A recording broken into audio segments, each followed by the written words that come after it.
안녕하세요. 명절이 다가오기 시작하면 며느리들은 머리가 슬슬 아파오기 마련이죠. 저도 매 명절을 힘들게 보냈던 게 생각나네요.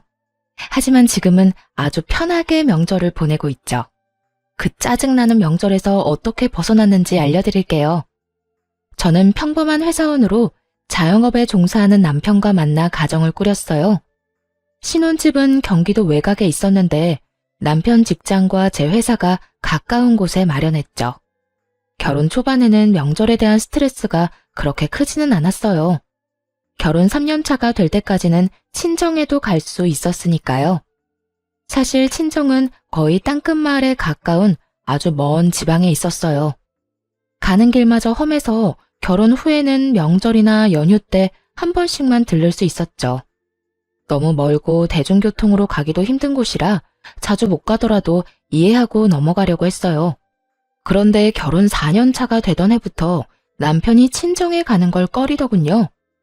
여보, 솔직히 너무 멀잖아. 이번에는 그냥 연락만 드리고 용돈은 계좌로 붙여드려. 거기까지 내려갔다가 다시 올라오면 쉬는 시간도 없이 바로 출근인데. 힘들어서 일도 못해. 나뿐만이 아니라 당신도 마찬가지잖아.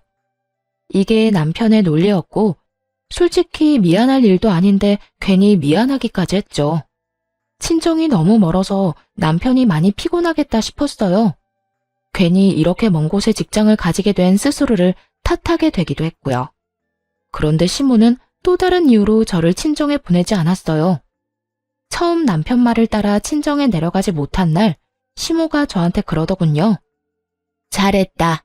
시집 왔으니 넌 죽어도 이 집 귀신이야. 친정 가봐야 이제 남이지. 우리 집에서 마음 편하게 지내라. 그리고 남편 내조도 좀 하고. 사위는 백년 손님이라잖아. 친정에 데리고 가봐야 손님밖에 더 돼. 너는 우리 집 가족이지만 거기서 우리 아들은 손님이라는 거 잘 기억하고. 요즘 세상에 장인 장모에게 잘하는 애교 많은 사위도 얼마나 많은데요. 백년 손님이라니 그만큼 남편이 처가에 싹싹하게 굴지 못한다는 뜻이잖아요. 그런 옛말을 들먹이며 친정에 내려가지 못하게 하는 시모도 웃겼어요. 그래도 그때는 그냥 그러려니 하고 넘겼죠. 모든 시어머니가 그렇듯 우리 시모도 똑같이 밉상짓을 하는구나. 정말 딱 거기까지만 생각했죠. 근데 점점 남편의 행동이 신경을 살살 긁었어요. 어느 순간부터 유별나게 시모만 챙기기 시작하더군요. 저는 명절에 친정도 가지 못하는데 부모님께 용돈을 50만 원 정도만 드렸거든요. 그런데 남편 놈은 시댁에 용돈 50만 원을 드리고 몸에 좋은 건강기능식품에 각종 과일 그리고 선물 세트까지 사서 들고 가더라고요. 좀 불공평하다 싶어서 한마디 했죠. 용돈도 드리는데 꼭 그렇게 선물을 많이 사야겠어? 우리도 돈이 없어서 생활비도 아끼는데. 아무리 그래도 그렇지 이렇게 많이 쓰는 건 좀 아닌 것 같아. 부모님한테 쓰는 거잖아. 이 정도는 해드려야 부모님도 든든하실 거야. 그리고 무리하는 거 아니거든? 그럴 거면 우리 집에도 좀 보내주지 그랬어? 왜? 처가댁 부모님은 부모 아닌가? 사서 들고 가기에는 처가댁이 너무 멀잖아. 나중에 하나 보내드릴게. 그리고 명절에 보내면 택배 대란 때문에 다 상하고 문제 생길 텐데 그러지 말고 명절 끝나고 보내드리자. 말은 그렇게 해놓고 매번 까먹기 일쑤였죠. 그런데 그 뒤로도 남편 놈은 친정에 아예 갈 생각을 안 하더군요. 어쩌다 한두 번이야 이해하고 넘어갈 수 있었지만 2해, 3해를 넘어가니 솔직히 짜증이 났어요. 이번에는 친정에 내려가야 한다고 말하면 남편 놈이 항상 이렇게 말하는 거예요. 장인어른이랑 장모님이 우리가 내려가는 걸 좋아하시겠어? 얼굴 잠깐 보고 다시 올라가야 하는데. 부모님들은 우리 불편한 거 안 좋아하셔. 불편하게 왔다 갔다 하는 걸 걱정하시고. 그리고 내 생각은 안 해. 내내 운전은 나만 할 텐데 장장 6시간을 운전대 붙잡고 있다고 생각해봐. 그게 인간이 할 짓이야? 그럼 내가 운전하면 되지. 어떻게 2년이 넘도록 친정을 한 번도 안 갈 수가 있어? 그럼 혼자라도 내려갔다 오게 차라도 사줘. 장롱 면허 10년째인 너한테 차를 어떻게 맡겨?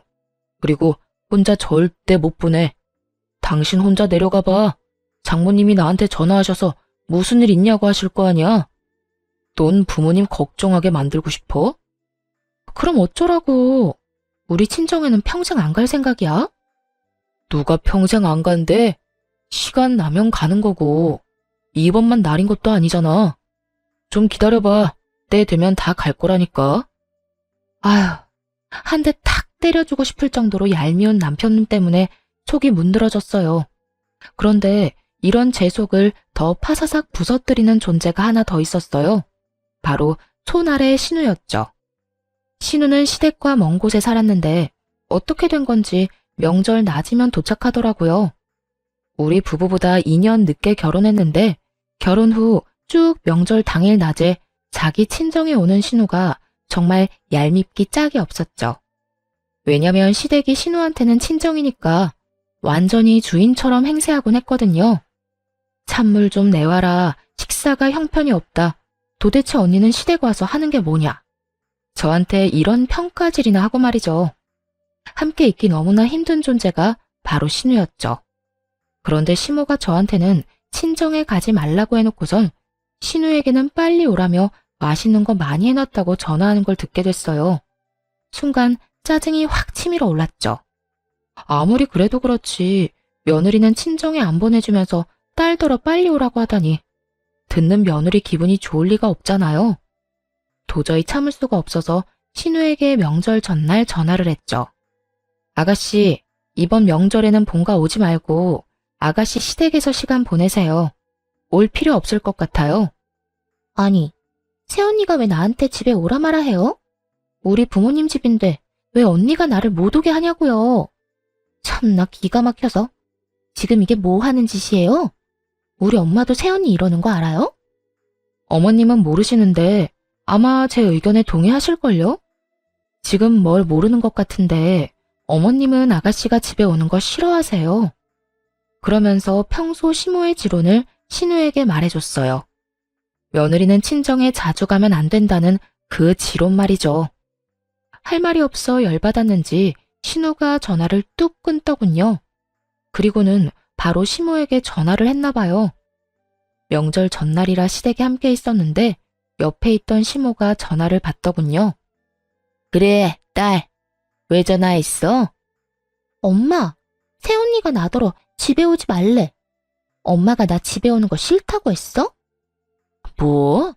내가 왜 그런 소리를 해? 얘, 너 도대체 우리 딸한테 무슨 소리 한 거야?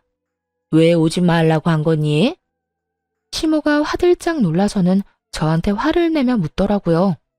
그래서 아무 생각 없는 척 시모에게 태연스레 말했죠. 어머님이 저한테 말씀하셨잖아요. 며느리가 친정 자주 가는 거 보기 싫다고요. 죽어서도 이 집 귀신인데 친정 가면 뭐 하냐고. 그러니까 저도 몇 년째 친정에 안 보내고 있으시잖아요. 안 그래요?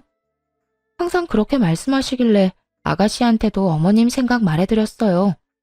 어머님은 며느리가 친정 가는 거 싫어한다고. 아가씨도 며느리인데 이 집에 오지 말아야 하는 거 아닌가요? 그 이야기를 듣던 시모는 순간 벙찐 모양이었어요. 다 자기가 한 말이었으니까요. 그걸 신우에게 대입해서 그대로 돌려줄 줄은 생각도 못했나 봐요. 그때 신우가 전화로 그러더군요. 이 언니 웃기네. 어떻게 며느리랑 딸이 똑같아요. 당연히 다르지.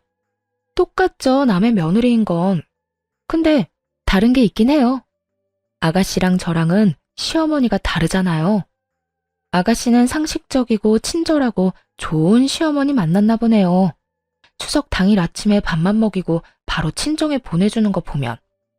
근데 저는 다르거든요. 지금 몇 년째 친정을 못 가는 건지 모르겠어요. 가고 싶다고 해도 참으라고만 하고 가서 좋을 거 없다고만 하시는데 남의 집안 며느리 된 딸은 어찌나 집으로 부르시는지. 이래서 사람을 잘 만나야 하나 봐요.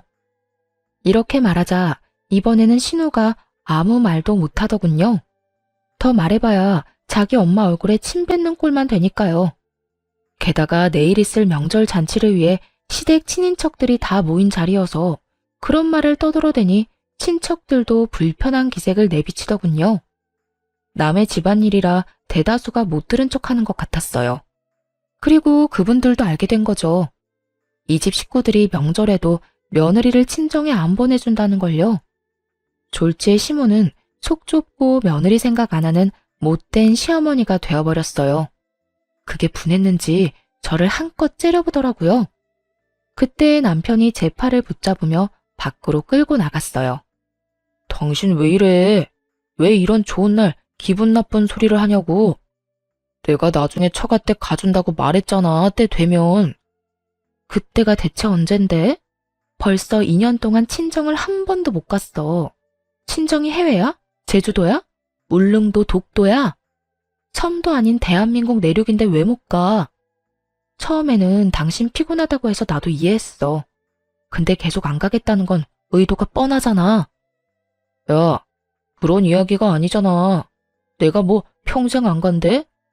가긴 갈 건데 요새 좀 피곤해서 못 간 거지. 참나, 명절에 시댁을 가면 친정도 가는 게 상식이야. 당신 동생처럼. 시누이 시댁은 상식적으로 행동하던데 왜 당신네는 안 그런지만 골라서 해? 아무리 시어머니가 달라도 그렇지. 내가 그냥 재수가 없는 거야? 그래서 이런 시어머니랑 남편 만나는 통에 친정 못 간 거냐고. 아무리 그래도 친인척들 다 있는 데서 그런 말하면 우리 엄마는 뭐가 돼? 뭐가 되긴? 상식 없고 속 좁은 시어머니가 되는 거지. 근데 틀려? 맞는 말이잖아. 당신처럼 어머님도 나 친정 못 가도록 매번 막으셨어. 몰랐지? 주말에 나 혼자라도 가려고 하면 매번 시댁에 오라고 해서 일 시키신 분이야. 그러면서 당신 내조해야 하니 친정에는 관심 끄라고 하셨고. 주변 사람들도 그런 사정을 다 알아야 내가 덜 억울하지 않겠어? 어쨌든 나 이번에는 무조건 친정 갈 거야. 당신은 오든지 말든지 마음대로 해. 그렇게 말하고 남편 차키를 챙겨서 밖으로 나왔어요.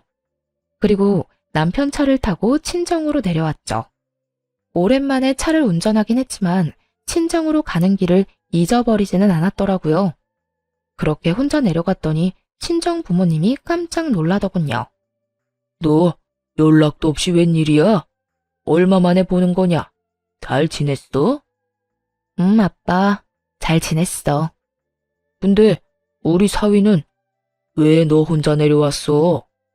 아, 그 사람은 시댁에 있지. 나 혼자 차 타고 여기 내려온 거야. 이번에는 나도 친정에 오고 싶었거든. 그러고는 사가지고 온 선물을 부모님께 잔뜩 안겨드리며 집 안으로 들어갔어요. 왜 지금껏 못 드린 건강기능식품과 과일 바구니들 말이에요. 오랜만에 친정집에 들어서니 푸근하고 마음이 놓였죠. 친정에는 남편과 싸웠다는 이야기는 따로 하지 않았어요. 그런데 저 혼자 내려보낸 것이 눈치가 보였는지 남편 놈이 그 다음날 부랴부랴 친정으로 내려왔더군요. 시댁 차를 몰고 왔더라고요. 그런 남편 놈을 보며 무미건조하게 말했죠. 무슨 일로 여기까지 왔어? 시댁에 있지. 당신이 여기 있는데 내가 어떻게 계속 본가에 있어. 장인어른, 장모님, 잘 지내셨죠? 얼마 동안 못 내려와서 정말 죄송했습니다. 앞으로 자주 찾아올게요. 얼마나 갈지 모를 의미 없는 말을 꺼내며 남편 놈이 넉살 좋게 인사를 하더군요. 그래도 그냥 그러려니 했어요. 이 인간이 또 안 가겠다고 하면 혼자서라도 이렇게 오면 되겠다 싶었거든요. 그렇게 친정에서 쉬고 집에 도착하니 남편 놈이 그러더군요. 시모가 화가 많이 났다고요. 저는 별로 신경 안 쓴다고 왜 화가 나셨는지 모르겠다고만 했어요. 결국 남편 놈은 더 이상 이야기를 꺼내지 못했고 그렇게 명절이 끝나고 말았어요. 솔직히 마음속으로 앞으로 명절에 시댁엔 절대 가지 말아야겠다는 속셈이 있었거든요. 이제 저는 안 가고 남편만 보내면 되겠다 싶었어요. 그래서 별거 아니라고 생각하고 넘겼고요. 그런데 그대로 진정될 줄 알았던 마음에 이혼의 불씨를 지피는 일이 일어났어요. 바로 시모의 생일날 벌어진 일 때문이었죠. 그해 연말 시모 생일 잔치에 초대받아 갔어요. 생일 선물은 남편이 자기가 마련하겠다고 한지라 저는 신경도 안 쓰고 있었죠. 지난 명절 이후 시모와 화해를 한 것도 아니었고 가봐야 꽂아 놓은 보리자루처럼 자리만 지키다 올 거라고 예상했거든요. 그리고 시모 생일 선물도 남편이 몇십만 원 정도 용돈이나 주고 말겠지 했어요. 처음에는 무슨 선물을 준비했는지 몰랐어요. 그냥 일반 종이 가방에 담겨 있었거든요. 남편이 시모에게 그걸 주며 나중에 집에 가서 열어보라고 하더라고요. 이때까지만 해도 아무 생각이 없었는데 시모가 그게 뭔지 너무 궁금했었나 봐요. 그래서 남편이 화장실 간 사이에 그걸 꺼내서 확인을 했는데 선물을 확인한 순간 제 눈도 뒤집어졌어요. 좋기 몇백만 원은 하는 명품 가방이었거든요. 이 인간이 친정엄마 생일에 준 선물은 12만 원짜리 화장품 세트였거든요. 그것도 인터넷에서 고르고 골라 제일 싼 거 사서 친정집으로 바로 붙여줬으면서 시모 생일에는 엄청나게 비싼 명품 가방을 준 거예요. 완전히 머리가 확 돌아버릴 만큼 열받더군요. 그리고 이렇게 화가 나는데도 또 다른 이유가 있었어요. 명절 이후에 남편 놈이 시모에게 외제차를 사줬거든요. 시모가 바깥 활동을 하는데 차가 없어서 힘들다는 이유로요. 그때 남편에게 엄청 화를 냈었어요.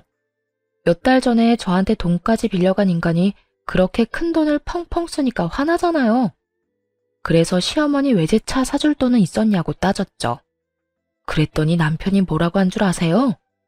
자기 돈으로 부모님 좋은 거 해드리겠다는데 뭐가 그렇게 안 입곱냐고 하더라고요. 하긴 빌린 돈 보태서 자기가 번 돈으로 효도하는데 뭐라 할 수는 없죠. 하지만 기분이 더러운 건 사실이잖아요. 그날 저녁 돌아오면서 남편한테 그랬죠. 어머님, 명품 가방 사드렸더라? 어? 어떻게 알았어?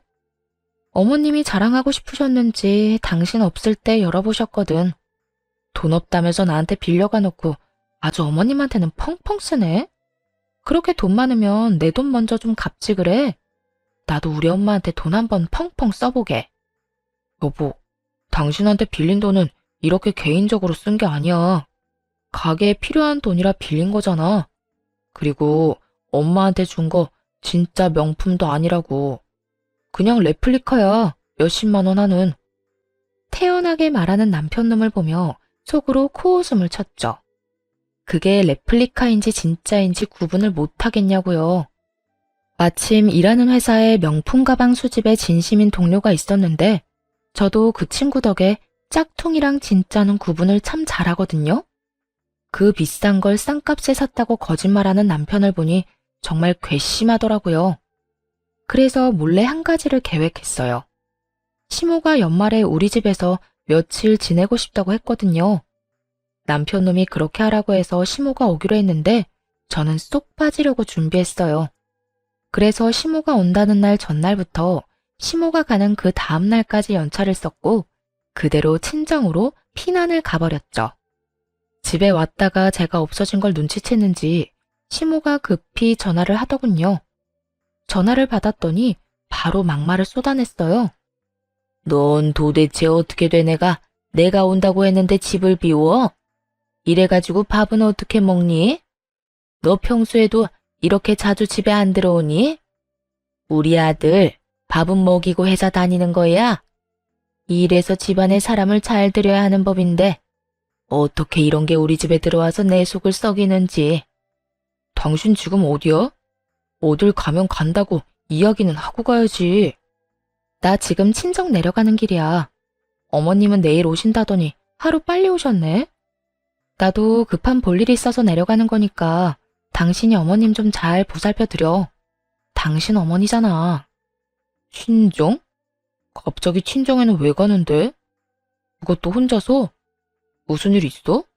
누가 불러서 가는 거야? 무슨 일인데 말 좀 해봐. 남이사, 누가 불러서 가든 그냥 가든 당신이 뭔 상관이야? 결혼하고 지내면서 처가댁에는 전혀 관심 없었던 사람이 지금처럼 앞으로도 관심 끄고 살아. 여보, 잠깐만. 전화 끊지 말고. 다급하게 말하는 남편의 목소리를 뒤로하고 전화를 뚝 끊어버렸어요. 자기들끼리 집에서 지지고 볶든 제 알바가 아니었죠. 그런데 좀 이상하긴 하더라고요. 왜 친정에 간다니까 저렇게 예민하게 구는 걸까요? 시모는 저한테 짜증을 냈지만 남편의 반응은 뭔가 달랐어요. 뭔가 조급해하고 초조해하는 기색이 있었죠. 그렇게 이상하다 싶은 마음을 가지고 친정에 도착했어요. 남편에게 말했다시피 사실 친정에 볼 일이 있긴 했어요. 얼마 전에 시골 삼촌이 돌아가셨거든요. 그 삼촌은 원래 도시에서 살았는데 할아버지께서 시골로 내려와 농사 짓는 자식에게 유산을 다 물려주겠다고 했거든요. 가족도 없이 혼자 지내던 삼촌은 할아버지의 뒤를 이어 시골에서 농사를 짓게 됐죠. 그런데 그분이 돌아가신 거예요. 결혼도 안 하고 자식도 없는 분이라 형제인 아버지께 이제 그 유산이 상속됐어요. 아버지는 제게 그 땅이랑 유산을 다 물려주겠다고 하셨어요. 결혼 전에 엄마께 골수 이식을 해드렸는데 딸이지만 그 일이 참 고마워서 이번에 받은 유산을 다 주겠다고요. 그래서 이번에 아버지랑 이 재산을 어떻게 할까 의논할 겸 친정에 간 거였죠. 그런데 집에 도착해서 삼촌 재산에 대해 이야기하는데 아버지가 살짝 제 눈치를 보더니 이렇게 말씀하더군요. 그런데 남편 사업이 아직도 많이 힘들어? 아빠는 네가 이 재산 어디다 쓰든 상관 안 할 테니까 네 남편이 힘들다고 하면 이거 팔아서 돈 마련해. 너야 월급쟁이라서 돈 걱정 많이 안 하겠지만 자영업 하는 사람은 또 다르잖아. 처가에 돈 빌리는 게 참 어려운 일인데 따로 와서 부탁까지 할 정도면 많이 안 좋다는 이야기잖아. 불경기에는 장사가 잘 안 돼서 적자도 많이 날 텐데. 그럴 때 너한테까지 부담이 가지 않게 평소에 투자를 좀 해주면. 잠깐만, 아빠. 그게 무슨 소리야? 남편이 아빠한테 돈 빌리러 왔다고? 너 몰랐어? 나는 너도 알고 있는 줄 알았는데. 아니, 언제? 얼마를 빌려갔는데? 3달 전쯤에 와서 가게가 힘든데 너까지 힘들어한다고 혹시 돈 좀 빌릴 수 있냐고 해서 빌려줬지.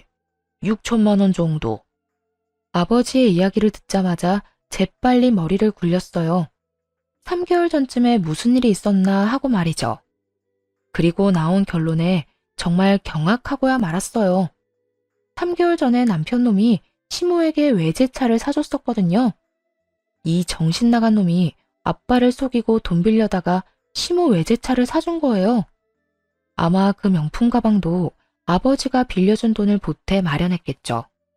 저한테도 돈 없다고 빌빌거리면서 1년 전에 돈 빌려간 놈이 저 몰래 아빠에게도 돈을 빌려갔다는 이야기를 들으니 진짜 열불이 나더라고요. 이제야 남편 놈의 이상한 반응이 이해되기 시작했어요. 이 나쁜 놈이 저 몰래 친정 아빠한테 돈 빌린 걸 들킬까봐 친정에 간다고 할 때마다 그렇게 예민하게 군 거였어요. 와, 있는 도끼에 발등 찍힌다는 말이 있긴 하지만 이렇게 호되게 찍힐 줄이야. 정말 상상도 못했거든요. 그저 귀찮아서 친정에 안 내려가는 것이라 생각했는데 그게 아니라 이런 미친 짓을 저 몰래 하고 있었다니. 화가 치밀어 올라 계획보다 더 빨리 일을 마무리하고 집으로 향했어요. 친정에 있는 내내 남편에게서 전화가 왔는데 모조리 씹어버렸더니 나중에는 문자까지 보내오더군요. 어디냐, 언제 오냐, 내가 내려갈까 하고 말이죠. 그래서 답장을 딱 하나 보냈어요. 지금 올라간다 라고요. 그렇게 집에 도착했더니 시모는 없고 남편 혼자 있더군요. 뭔가 불길함을 느낀 건지 남편 놈이 눈치를 보더니 이렇게 말했어요. 친정에는 왜 갔다 왔어? 장인어른 장모님 아무 일 없으시지? 아무 일도 없으셔. 근데 오늘 우리 사이엔 무슨 일 있을 거야. 나 당신이랑 이혼할 거거든. 갑자기 그게 무슨 소리야? 이혼이라니. 친정에 갈 때마다 어머님께 한 소리 들어야 하는 것도 짜증나고 쉬는 날에도 내 맘대로 못 쉬는 거 진짜 열받아. 그냥 이혼해. 더 이상 이렇게는 못 살아. 일부러 돈 관련해서는 입도 벙긋 안 했어요. 남편 놈이 대체 언제 이야기할까 궁금했거든요. 그런데 예상과 달리 먼저 돈 이야기를 안 하니 남편 놈이 완전히 당황하더군요. 이혼을 하게 되면 저에게 빌려간 돈을 당연히 갚아야 할 테고 그뿐만이 아니라 장인어른한테 빌린 돈도 갚아야 했죠. 그걸 생각하니 아득했는지 똥줄 빠진 것처럼 안절부절 못하더라고요. 그렇게 이혼 소송을 진행했어요. 물론 남편은 절대 안 된다고 했는데 그냥 비웃어줬죠. 이혼이 자기 혼자 안 하겠다고 안 할 수 있는 게 아니잖아요. 그런데 이혼 소식을 어떻게 전해 들었는지 시모가 전화를 했어요. 네가 이혼하자고 했다며? 니깎게 뭔데 우리 아들한테 이혼하자는 거야? 걔가 뭐 잘못한 게 있는데? 나도 그렇고 아들도 그렇고 우리는 떳떳해. 뭐 쫄기라도 할 줄 알았어? 이혼하자면 하는 거지. 그런데 네가 그래봐야 위자료 한 푼도 못 줘. 그리고 네가 결혼할 때 받아간 결혼자금 그거 고스란히 뱉어내고 이혼해라. 아니면 이 이혼 절대로 못 해주고 끝까지 쫓아가서 그 돈 다 받아낼 생각이야. 그러니까 도망칠 생각하지 말라고 미리 경고하려고 전화했다. 시모의 기세가 아주 등등하더군요. 뭐 이해할 수 있었어요. 시모는 아무것도 모르고 있었으니까요. 그러니까 이렇게 커다란 폭탄을 던질 거라는 상상도 못하고 거만하게 구는 거겠죠. 그래서 그 다음날 준비한 서류를 들고 시댁을 찾아갔어요. 시모가 팔짱을 딱 끼고 두 눈을 부라리며 저를 쳐다보더군요. 그런 시모를 보며 그저 웃으면서 가지고 있는 서류를 거실 탁자 위에 올렸어요.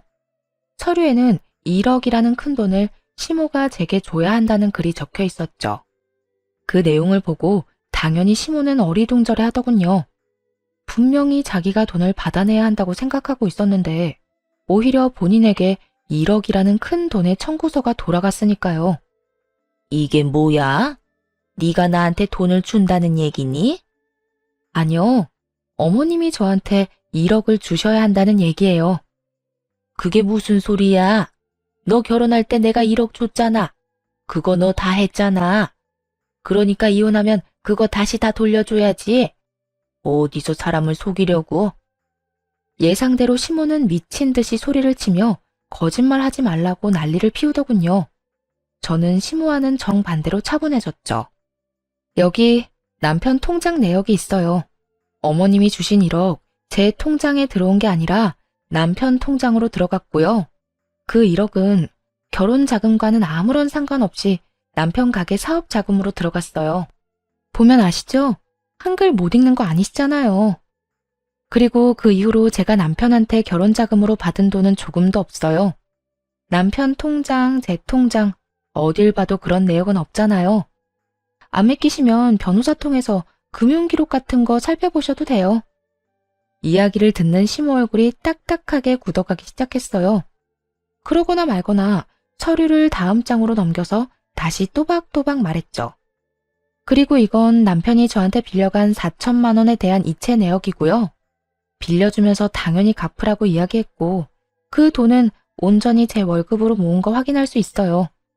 그리고 제 통장에는 남편이 그동안 준 생활비 내역이 있는데 6년이라는 기간을 다 통틀어도 총 금액이 1,000만 원도 안 돼요.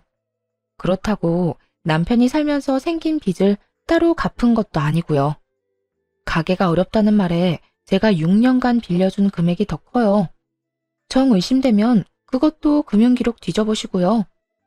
그러면서 바쁘게 다시 다음 장을 넘기며 또 말했죠. 시모는 남편과 제가 준비한 서류를 번갈아 보며 몸을 부들부들 떨더라고요.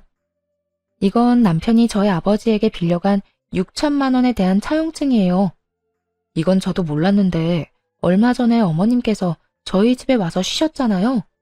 그때 연차 쓰고 친정에 내려갔다가 처음 알게 된 사실이에요. 남편이 저한테 아무 말 안 하고 아버지께 돈을 빌렸더라고요. 그 때문인지 친정에 내려가는 저를 방해까지 했고요. 여보, 내가 방해를 한 게 아니라... 남편 놈이 찔리는지 중간에 변명을 하려고 하더라고요. 저도 말이 곱게 나오진 않았죠. 그럼 언제 이야기할 생각이었는데? 너 내가 그날 친정 내려간다고 했더니 필사적으로 막았잖아. 네가 우리 아빠한테 나 몰래 돈 빌린 거 안 들키려고. 게다가 빌려놓고 갚을 생각은 안 하고 펑펑 쓰기만 해? 그걸 어디다 썼는지 내가 모를 줄 알아? 이 가증스러운 쓰레기 같은 인간아. 밥벌레 같은 새끼. 감히 우리 아빠가 피땀 흘려 번 돈으로? 한동안 남편을 욕해주며 째려보다가 시모에게로 고개를 돌렸어요. 시모는 여전히 서류를 붙잡고 못 믿겠다는 듯 바라볼 뿐이었죠. 그러니까 결국 어머님께 드리고 싶은 이야기는 결혼 자금으로 주신 1억 중 제가 쓴 건 없으니 남편한테 받으시라는 말이에요. 또 이 1억은 원래 남편한테 받아야 하는데 남편이 한 푼도 없다고 해서 어머님께 말씀드리는 거예요. 아니, 이걸 왜 내가 갚아? 아들이 빌렸다면서 그러면 아들이 줘야지. 그리고 우리 아들이 왜 돈이 없어? 너희 집이 있잖아. 팔면 돈 나올 텐데 그걸로 마련하면 되지. 그 말을 듣고 조용히 다시 서류를 한 장 더 넘겼어요. 그 집은 저랑 제 친정 부모님이 돈을 모아서 산 집이고요. 그 집에 남편의 지분은 조금도 없어요. 그렇기 때문에 팔 수가 없네요. 전 팔 생각이 없으니까요. 그리고 남편이 빌려간 그 돈이 어디에 들어갔는지 제가 다 알고 있거든요. 어머님이 받으신 외제차 그리고 명품 가방. 그것들 다 남편이 저랑 친정아버지한테 돈 빌려서 사드린 거예요. 그러니까 남편 대신 어머님이 그거 팔아서라도 갚아주셔야죠. 그러자 남편 얼굴이 일그러지더군요. 제가 남편의 상황을 모르길 바랬던 것 같았어요. 이런 돈 이야기 없이 이혼하자고 했을 때 혹시 진짜 모르나 하고 기대했겠죠? 그런 기대를 마지막 순간에 철저히 무너뜨려주는 게 진짜 복수고요. 남편에게 백날 돈 갚으라고 말해봐야 타격감 제로일 테고 이렇게 가족 앞에서 이야기해야 수치심과 두려움이 배가 될 테니까요. 아들아, 저 말이 진짜야? 다 참말이냐고. 너 나한테는 그 집이 다 네 거라며. 거기다 결혼자금 1억도 다 집 사는데 썼다며. 근데 뭐? 빚이 1억? 너 도대체 뭐 하고 다닌 거야? 엄마, 제가 차 사드렸잖아요. 사람 혼이 빠지도록 무조건 비싼 차 사달라고 한 사람이 누군데요? 안 될 것 같다고 했을 때 엄마가 뭐라고 했는지 기억 안 나요? 돈 빌려서라도 사주는 게 자식된 도리라면서요. 그래서 장인어른한테 빌려다 외제차 해드렸잖아요. 남편 놈이 도리어 화를 내며 말하자 시모는 충격을 이기지 못했어요. 너 그걸 말이라고? 아이고 머리야. 아이고. 시모가 머리를 부여잡고는 못 쓰러질 듯 휘청거리더군요. 그러다 소파 위로 풀썩 주저앉았어요. 그리고 잠시 후 처음과는 전혀 다르게 차분해진 목소리로 슬쩍 말하더군요. 예, 나는 이런 사정 같은 거 아무것도 몰랐어. 우리 아들이 이런 짓을 했을 줄은.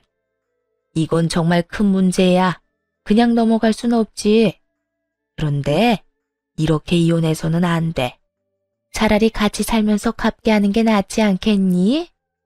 아까의 기세등등하던 태도는 어디로 갔는지 이제는 시모가 이혼하지 말라고 권유하더군요.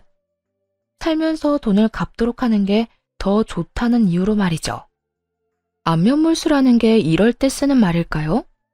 너네가 이혼한다고 쫄릴 줄 아냐며 큰 소리는 펑펑 쳐놓고 남편에게 빚이 1억 있다는 걸 알자마자 급박하게 꼬리를 내리는 시모 꼴이라니. 게다가 남편이 빈털털이라는 것을 알고는 저를 묶어두려는 것 같더군요. 이미 시모와 남편이 어떤 사람들인지 다 아는데 그게 가능할 리가 없잖아요.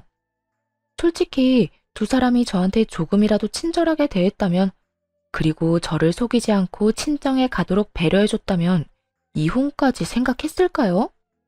분명 고민이야 했겠지만 이혼은 안 했겠죠. 그렇지만 남편의 행동이 너무 치사했잖아요.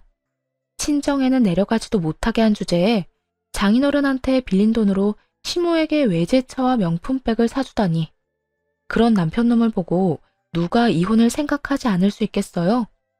저는 코웃음을 치며 시모에게 말했죠. 아드님 이혼 안 시키고 절 붙잡아 보려는 그 마음은 알겠지만 이미 늦었어요.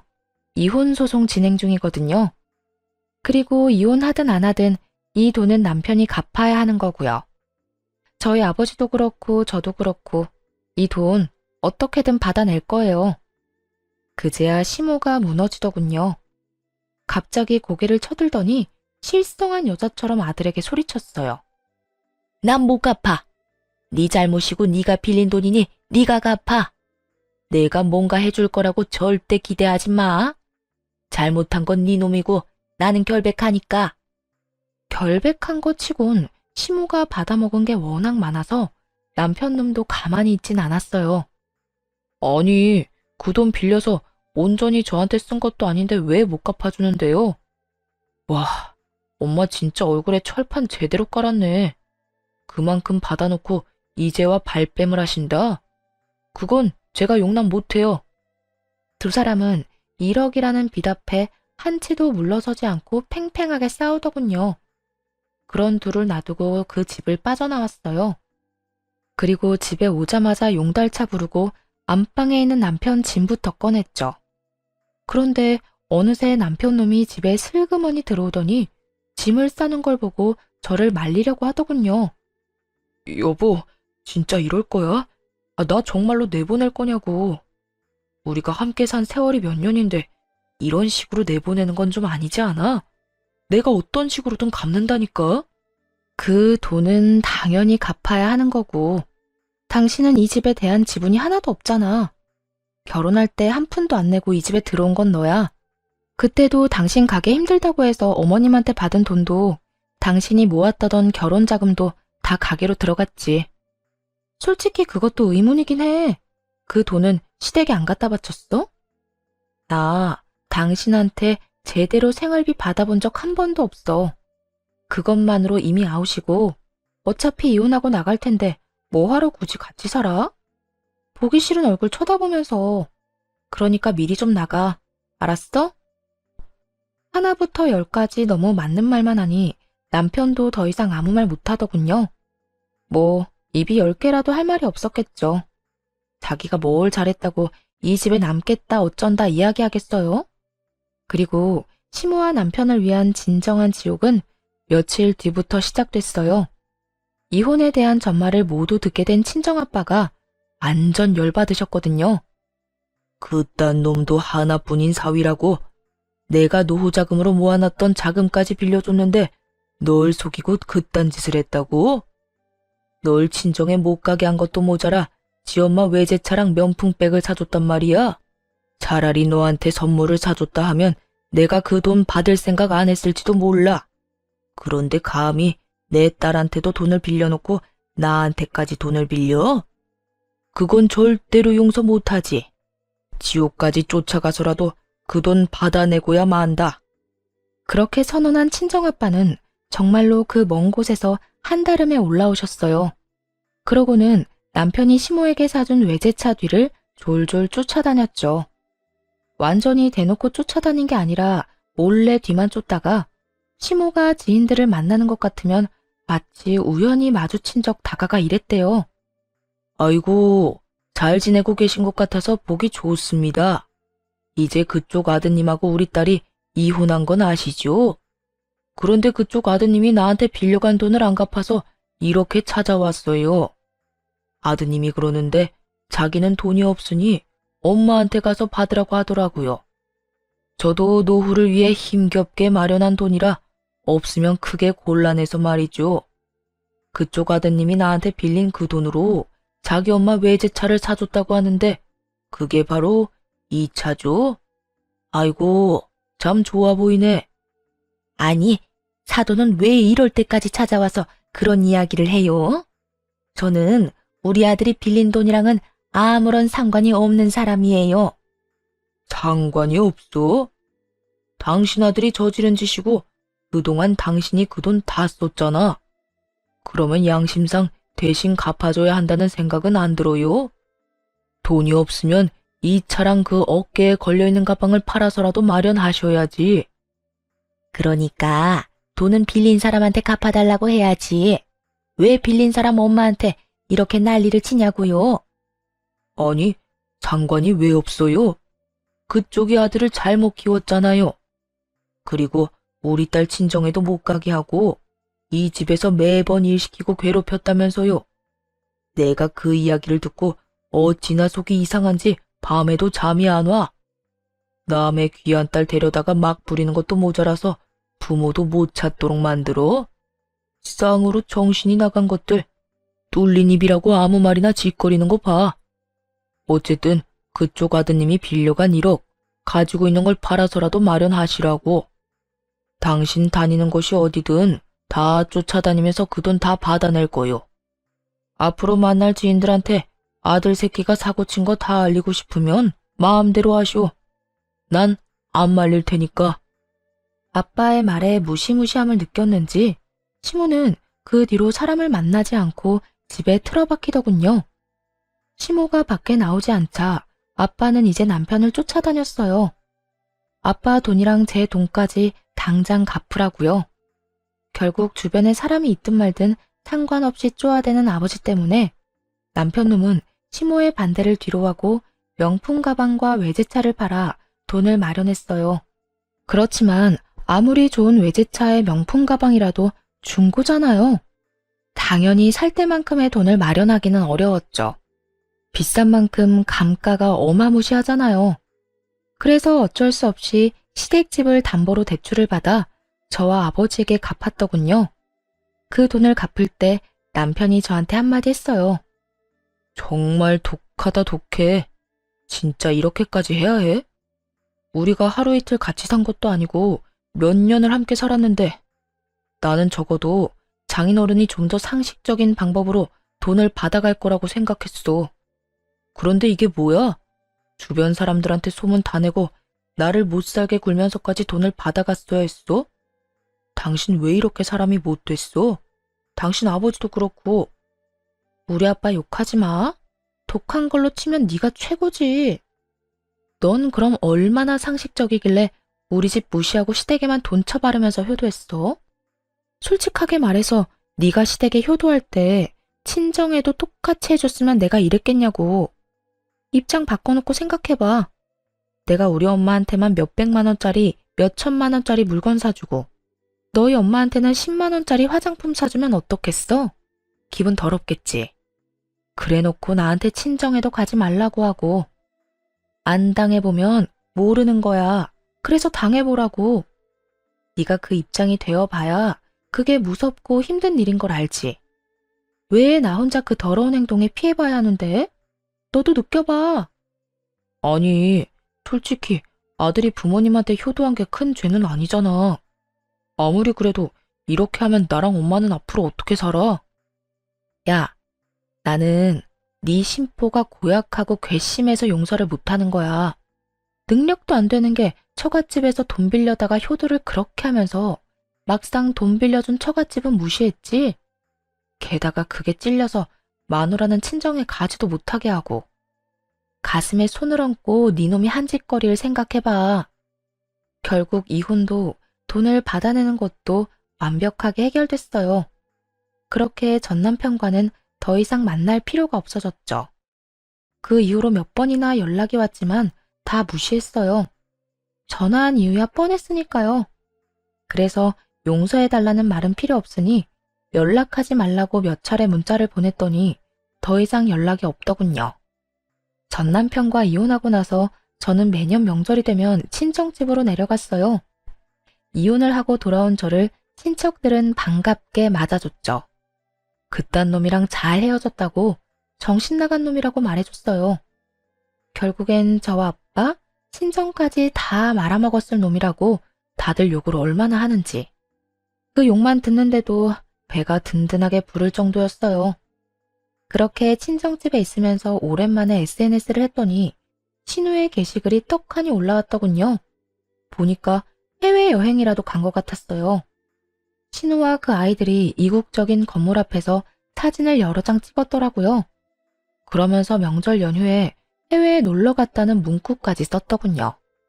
명절 때마다 친정에 오고 싶어 안달이 날 정도였던 신우가 웬일로 친정이 아니라 해외에 갔는지 궁금했어요. 그리고 나중에야 그 이유를 알 수 있었죠. 전 남편과 전 시모가 빈털터리가 되고 나서 신우에게 손을 벌리려고 한 것 같더군요. 하긴 지인들에게 허세 부리고 싶어서 아들놈 들들 볶았던 시모잖아요.